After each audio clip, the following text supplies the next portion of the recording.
এখন একটু ট্রেনটা স্লো হলো, মনে হয় স্টেশন এসছে,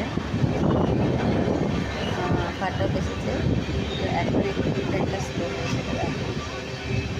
আমার আর ক্যামেরা কিন্তু বন্ধ নেই, আমি অনবরত চালু করে রেখেছি।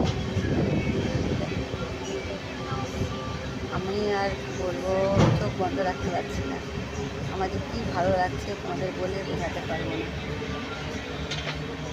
দেখো একটা পাখি সাদা বসে আছে, বক পাখি, চলে গেল সেটা।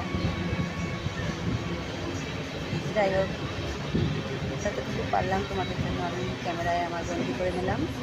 আস্তে আস্তে একটা একটা করে আপলোড করবো তোমাদের জন্য, উপহার থাকবে। কিন্তু কেমন লেগেছে সেটা তোমরা অবশ্যই জানাবে, ভুলবে না যেন।